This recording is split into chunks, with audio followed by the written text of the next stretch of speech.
whether actors supposed to sleep around with directors and producers so that they get into a film education.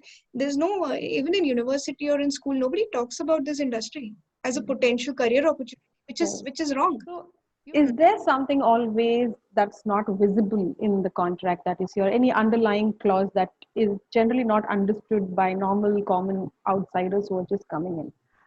The film world, the glamour world, is a lot to do with casting couch and drugs and parties and all the things which generally orthodox or a typical Indian society wouldn't accept. So, how much of it is a reality? And And I want to give some inputs which probably you may not have on other interviews or mm, general.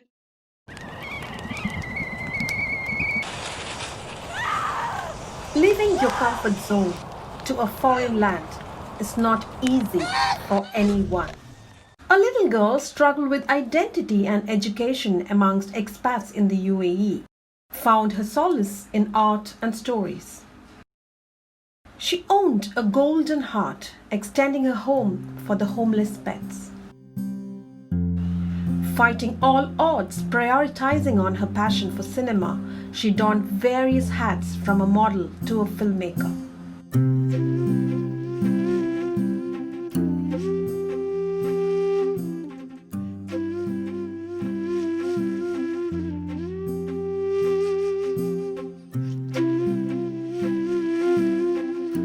Weaving her interests together, she formed her company, Medulla, creating an opportunity for art enthusiasts from casting to production with a hint of charity events.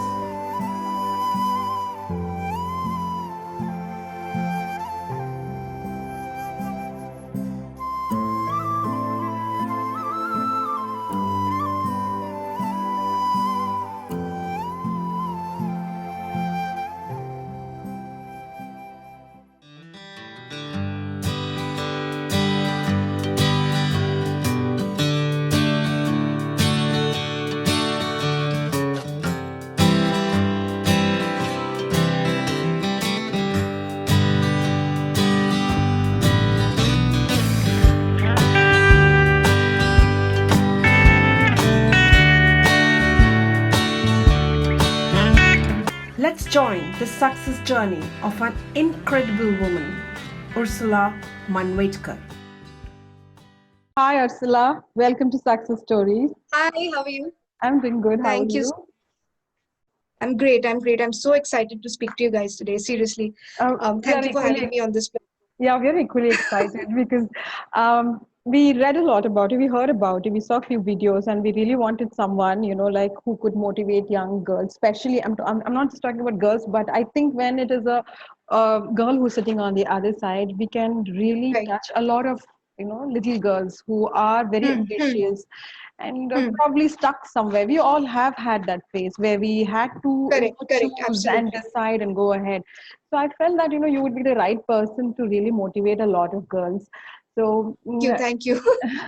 so yeah, I know about your journey a little bit with whatever discussions we have had, and I really feel it's a great journey, and a lot of people should know Thank about you. your journey. So that is the main reason you're on Success Stories. So the first question that I really want to start off with is to ask, now, who is Ursula, and what is that young girls who are watching this interview will get from this your talk?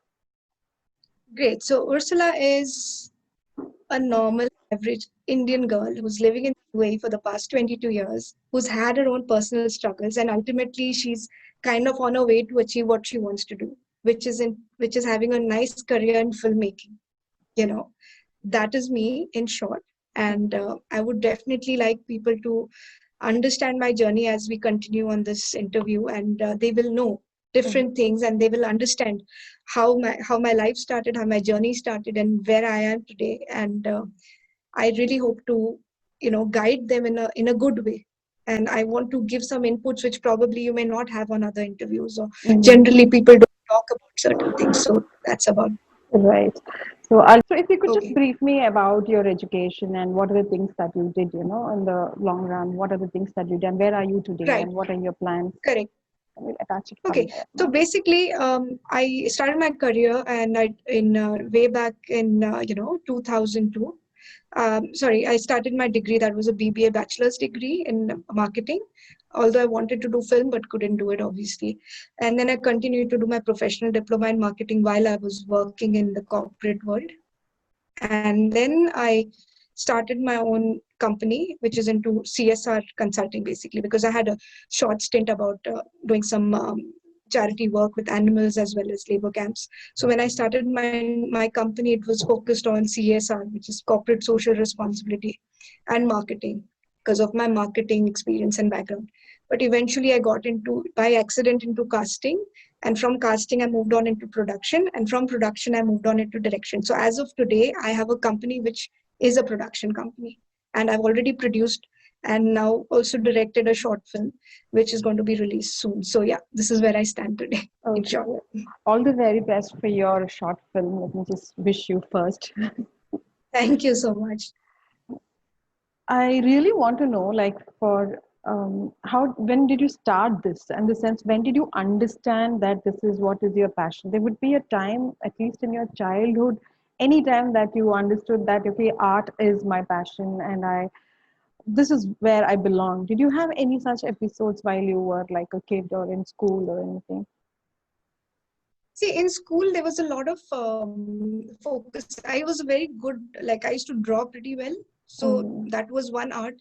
I used to love dancing, but Mm-hmm. again, was not encouraged to take it up professionally. So again, so acting, well, the typical, school theater and all that. But while I liked doing it, it was never encouraged. Like, nor did I also feel the need to push further to go and rebel against what was being done. Because ultimately, even I had no clue about the career line of this. I didn't know how to go about it. And at that point in time, these things were just for certain people in the society, not for everybody. Okay. In the 90s, when you're growing up and you're like, okay, it's for the people who are in the industry, who are Mm-hmm. star kids or whatever. You don't know much, because the only information we have about films is, oh, we watched it or watch it on TV or cinema.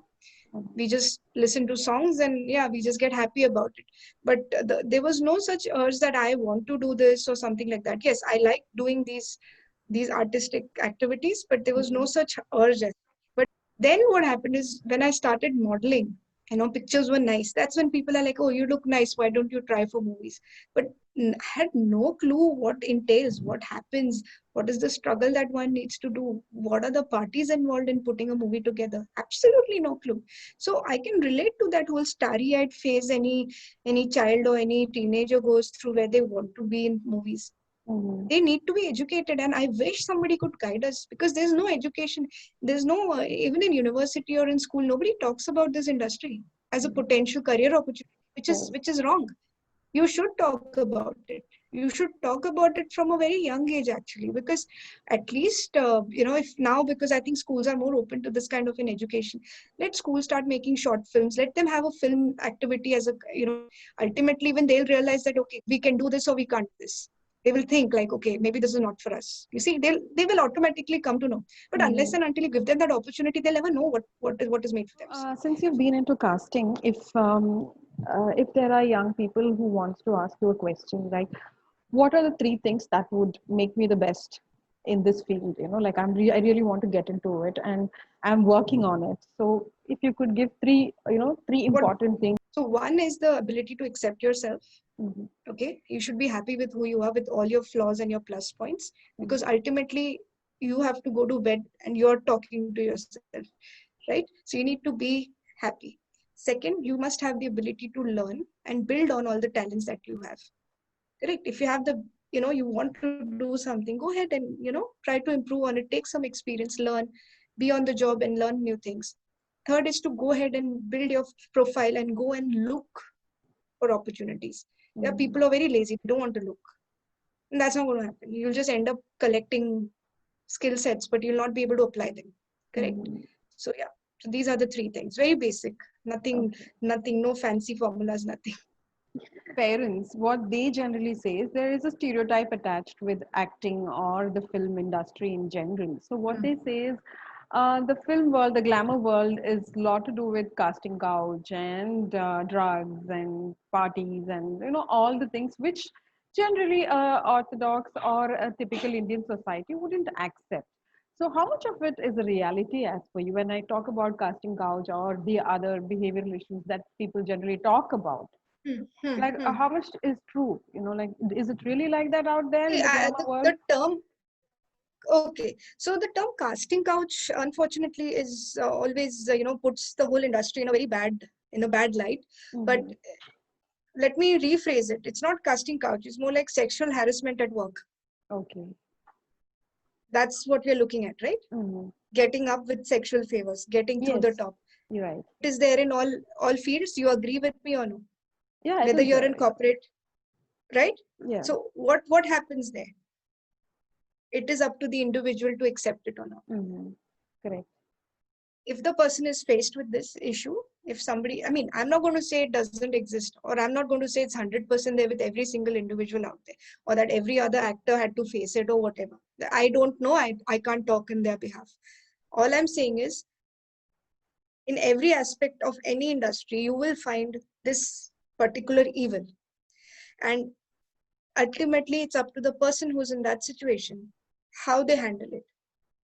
They're adults. They need to make the best decision for themselves.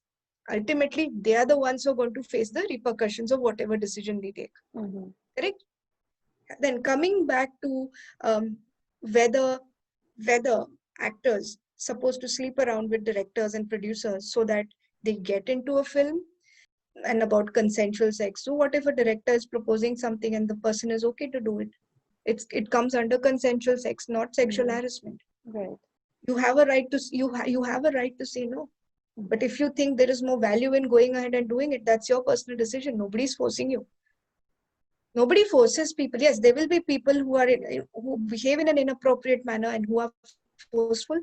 That definitely is something which you have to go to the police and report. Mm-hmm. But if there is something which nobody is forcing you to do, is just a suggestion.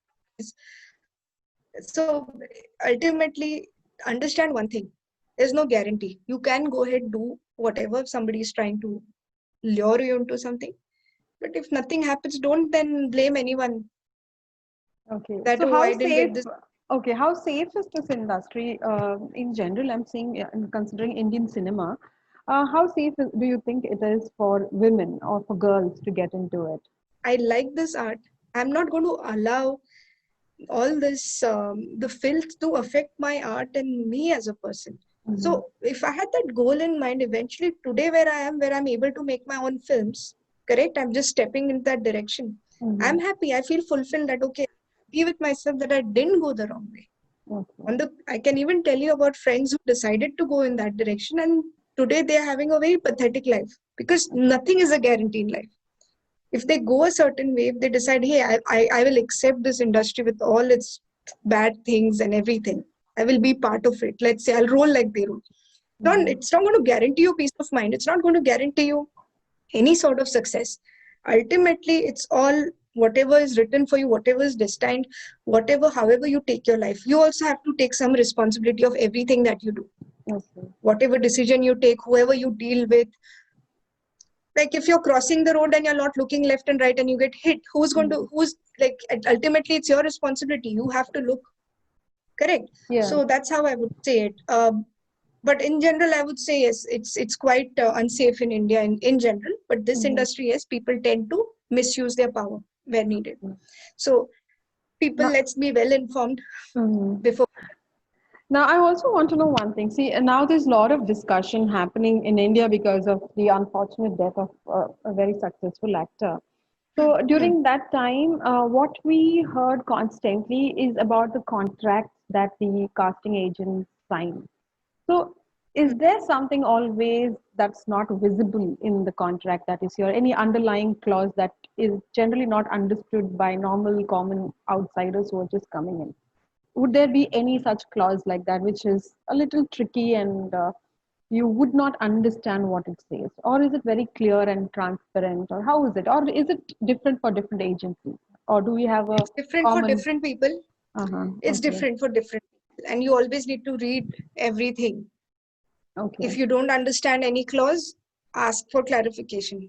Okay. Don't just be in a hurry to sign. Don't get too excited and say, hey, okay, no problem. Because keep in mind, Mhm. If you're signing up with let's say a production company with a more powerful platform than who you're an individual at the end of it. You're just an actor or an aspiring actor. Mhm. You're going to tie up, even if you tie up with a simple company, right? They are still powerful against you. The contract protects them, not you per se. Okay. Because ultimately, to enforce the contract, you will have to go to the proceedings. You have to hire a lawyer. You have to go to court. You have to spend the money. Mhm. Correct? So you need to read all these contracts very well Okay. and see that, okay, what does this mean? This sounds vague to me. What does this talk about? How, if there are any time frame? I mean, many times I have been in a situation where time frames were not mentioned about the work. Okay. Imagine I've been given a task. Okay, these are the things you need to do. 1, 2, 3, 4, 5. Okay. But that it's not mentioned that they will pay me X amount for these many days. I Okay. ended up doing that for 6 months. Mhm. And initially they had agreed for an amount which turned out to be extremely tiny. Okay. If you think about an effort for 6 months. So, things like this. So you have to be very careful. Just use your mind. I mean, if there is a contract involved, I would say definitely it's worth consulting a lawyer. Okay. Okay. In the UAE, I mean, there's, in fact, currently I'm just having trouble with one agency. Like I model as well, correct? So I modeled for an agency. It's been 7 months, I have not got paid. Okay. It's a small amount. It's a very small amount.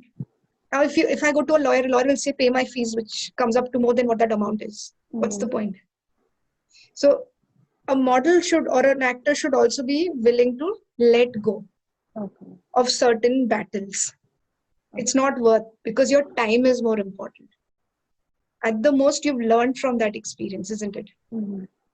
What I was also thinking about is the kind of stress and pressure the actors, especially the ones who are coming in front of the camera, Hmm. they Hmm. when it comes to their diet or when it comes to their body image or probably the color or looking younger than their age, there's Hmm. so much Hmm. of Hmm. Hmm.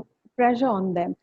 Do you really think that whoever is thinking about a career in that should have a mental model to accept that kind of stress first itself, rather than going and falling into it and then experiencing it and being a See, victim of it it? all depends on a person's self-esteem. Again, I'll come back to that. There's a lot to Mhm. do with a person's self-esteem and how happy they are with themselves. Okay. A person can be an obese person and still be an actor. Mhm. But maybe, like, I mean, I'm very happy to see a lot of good content coming from OTT platforms, a lot of good content coming from our cinemas, Mhm. where people are now getting conscious about color. Like there was so much of pressure for women to look fair, Right. and there was this whole thing about they didn't like darker women or darker men or whatever it is. But now the people are, you know, changing that aspect. There was this whole thing about having only skinny women on camera, but now that's also changing with Vidya Balan and Right. Sonakshi Sinha and all. They are more curvy. Mhm. So, and even South Indian girls are really curvy. I think most of the actors are that way. So Mhm. there's a lot of change in attitude now. People, even the audiences are quite intelligent. They know these things don't matter Mhm. because we've been there. We've romanticized good looks enough. We've romanticized style enough. We romanticized everything enough to understand now that okay, what matters is a great content which connects with you. Like Okay. if an actor is like, look at Nawazuddin Siddiqui. You think he's a really tall guy? He's an average looking Yes. person, yeah. Yes. But do you think a person like him should have taken all the stress on himself that, oh, I'm not 6 feet tall and I'm not handsome enough like these other fair skinned actors and all that? No, he focused on his art. Mhm. He was not. He didn't step back from taking roles which he didn't want, like which are not hero roles. Eventually, he got his due, right, with the right kind of movies and the right kind of series that he did. So that's what I'm saying. I don't think people should take any pressure. You're going to feel miserable, going to the gym and oh, I don't like dieting and all that. Then there's no point. Mhm. So Don't the go. mental setup has to be ready for that kind of a pressure, right? Absolutely, absolutely. You need to enjoy that whole process. See, the whole point of getting into following your heart is you should enjoy the whole process. No, Mm-hmm. Correct. Yeah. even the whole hard work that is needed to get where you are should be enjoyable. Mm-hmm. Get me? All the Yeah. training, all the exercising, or even dancing, or whatever skill set, or learning a new language, rehearsing dialogues should be fun. And when it's fun, because at the end of it, it's all about energy. You're giving a positive vibe to your art. and that will reflect in your personality. It will reflect on camera.